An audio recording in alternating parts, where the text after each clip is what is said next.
आज कक्षा 12 के विद्यार्थियों के लिए संस्कृत खंड से पाठ है महामना मालवीय। इसका अध्ययन करेंगे, अच्छे से सीखेंगे। तो अपनी किताब निकाल लीजिए और आइए देखते हैं। महामनुष्यनः मदन मोहन मालवीयस्य जन्म प्रयागे प्रतिष्ठित परिवारे अभवत्। महामना मदन मोहन मालवीय का जन्म कहाँ हुआ था? प्रयागे, प्रयाग में प्रतिष्ठित परिवार में, एक प्रतिष्ठित परिवार, नामी गिरामी जो परिवार। अस्य पिता पंडित ब्रजनाथ मालवीय संस्कृतस्य सम्मान्य विद्वान आसीत्। इनके पिता क्या नाम था? पंडित ब्रजनाथ मालवीय। देखिए बहुत सरल और जो कठिन शब्द हैं उनका अर्थ ध्यान से सुनते चलिए।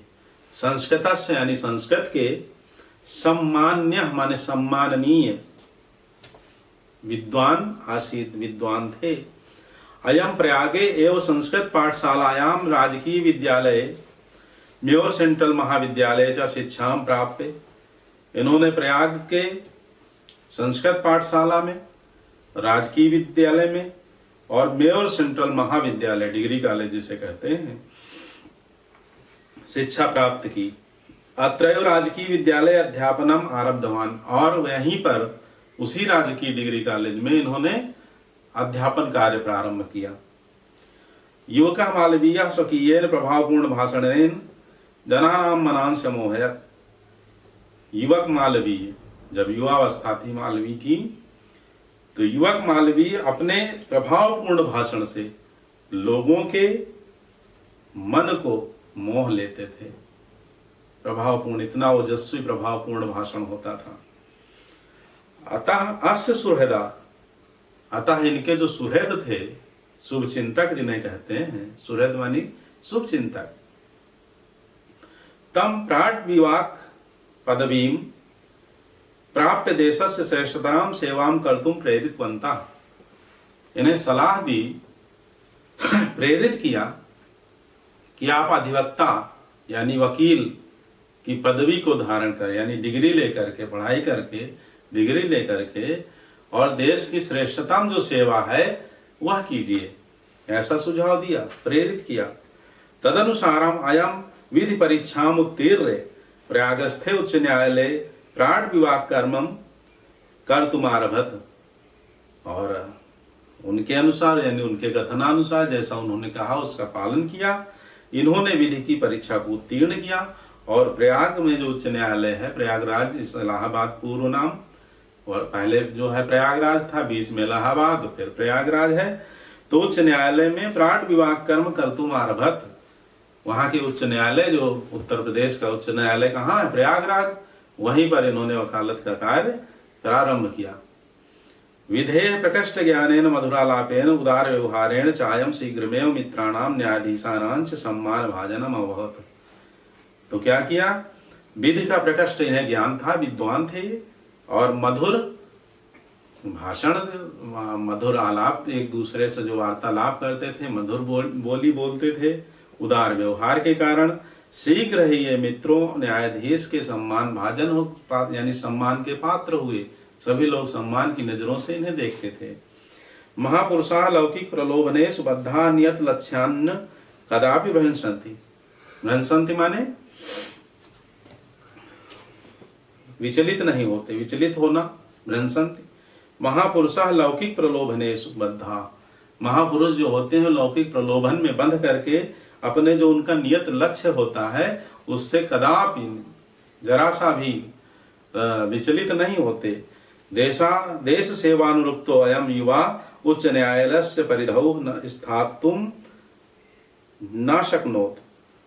देश सेवा में अनुरक्त यह युवा, इस युवा को उच्च न्यायालय की परिधि ने बांध नहीं सके, मतलब उस परिधि में बंधे नहीं रहे, अर्थात उससे बाहर आए और स्वतंत्रता संग्राम में, स्वतंत्रता जो आंदोलन उस समय चल रहा था उसमें कूद पड़े देश सेवा के लिए।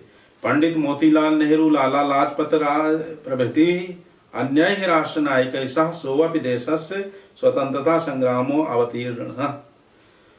तो पंडित मोतीलाल नेहरू, लाला लाजपत राय जैसे अन्य राष्ट्र नायकों के साथ यह भी देश के स्वतंत्रता संग्राम में कूद पड़े। देहल्यां त्रयोविंशतितमे कांग्रेस्याधिवेशने अहम् अध्यक्ष पदमलंकृतवान्। दिल्ली का तात्पर्य दिल्ली में जो कांग्रेस का अधिवेशन 23वां अधिवेशन हुआ, उसके अध्यक्ष पद को इन्होंने सुशोभित किया, अर्थात 23वें कांग्रेस अधिवेशन के यह अध्यक्ष मनोनीत किए गए। रोलेट एक्ट इत्याख्यस्य विरोधस्य ओजस्वी भाषणं श्रुत्वा आंग्ल शासका भीता जाताः। रोलेट एक्ट के विरोध में इनके ओजस्वी भाषण को सुनकर आंग्ल शासक यानी जो अंग्रेज शासक थे भीताः जाता, भयभीत हो गए।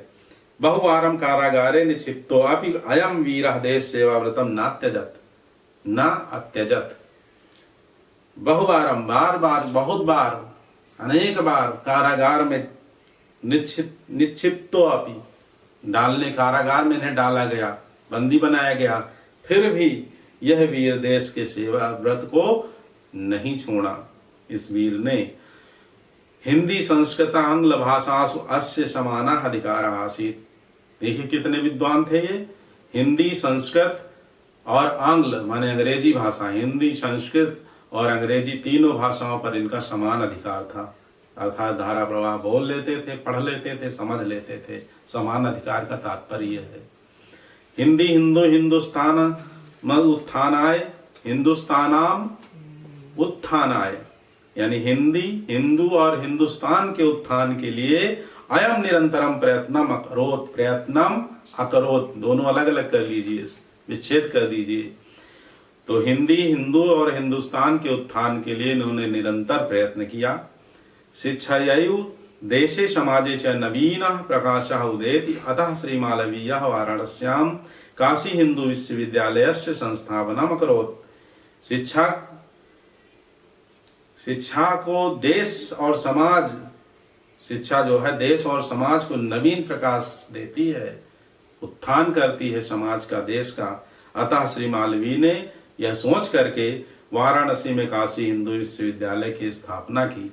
काशी हिंदू विश्वविद्यालय बहुत लंबे क्षेत्रफल में बहुत बड़ी परिधि है जिसमें स्थापित है, और उसकी स्थापना के लिए इन्होंने लोगों से जन जन के बीच में जाकर के चंदा इकट्ठा किया, वहाँ काशी नरेश से भी लिया, और इस तरह से काशी हिंदू विश्वविद्यालय की स्थापना की। बहुत बड़ा गुरुतर कार्य किया। अस्य निर्माणाय अयम जनान धनन अयाचत, लोगों से देखिए लिखा है, इसके निर्माण के लिए इन्होंने लोगों से धन मांगा। जनाश्य महात्म्य इसमें ज्ञान यज्ञ प्रभूतम धनस्मयी प्रायच्छन, और लोगों ने देखा कि ये महात्मा जो महामनस्वी महामना मदन मोहन मालवीय जी ज्ञान यज्ञ जो कर रहे हैं, ज्ञान का यज्ञ, तो इसके लिए दिल खोल करके इनको दान दिया। तेन निर्मितो अयम विशाला विश्वविद्यालय भारतीयानां दानशीलतायाः, और उससे निर्मित यह विशाल विश्वविद्यालय भारतीयों की दानशीलता, श्री मालवीय यशः, और श्री मालवीय के यश के रूप में प्रतिमूर्ति विभाति, प्रतिमूर्ति के रूप में स्थापित है। साधारण स्थित कोश जनः महतोत्साहेन मनस्विताया पौरुषेण च असाधारण कार्यं कर्तुं क्षमा इति दर्शयत्। और साधारण स्थिति में भी कोई भी व्यक्ति यदि उत्साह हो उसके अंदर, करने की लालसा हो, जिज्ञासा हो, तो वह अपने पौरुष के द्वारा भी अपने असाधारण कार्य को करने में समर्थ होता है। यह इन्होंने करके दिखाया। मनीष मूर्धन्य मालवीय, और मनीषियों में जो मूर्धन्य थे, मनीषियों विद्वानों श्रेष्ठ जो है उनमें मूर्धन्य मालवीय ने ऐसा कर दिखाया। एतदर्शमेव जनास्तम महामना इत्युपाधिना अभितादु मारब्धवन्तः, और इसलिए लोगों ने इन्हें महामना की उपाधि से संबोधित करना आरंभ कर दिया।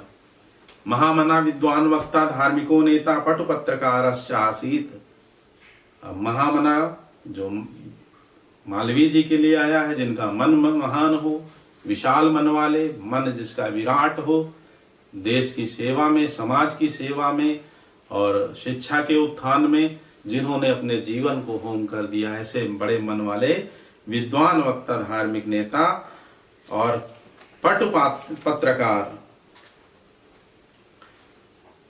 थे, माने योग्य निपुण पत्रकार थे। परमस्य सर्वोच्च गुणा जन सेवई आसीत, और इनमें जन सेवा के सर्वोच्च गुण थे। यत्र कुत्रापि अयम जनान दुखितानाम पीड्यमानांश्चा पश्यत तत्रैव सह शीघ्रमेव उपस्थिता, और जहां भी किसी को ये दुखी देखते तहां उसकी पीड़ा को हरने के लिए शीघ्र ही उपस्थित हो जाते थे। उस समय अकाल खूब पड़ता था, दुर्भिक्ष होता था, तो लोगों की सेवा करते थे। इसी तरह से जैसे कोरोना काल चल रहा है, ऐसे प्लेग बीमारी हुआ करती थी, फैलती थी, तो उसके निदान के लिए, जन सेवा के लिए रात दिन तत्पर रहते थे। उन रोगियों की सेवा में अपने जीवन को लगाए रखते थे, अपने को उन्हीं रोगियों के बीच में खड़ा रखते थे। सर्वविधम सहायन चक्रोत, और सब तरह से सहायता करते थे।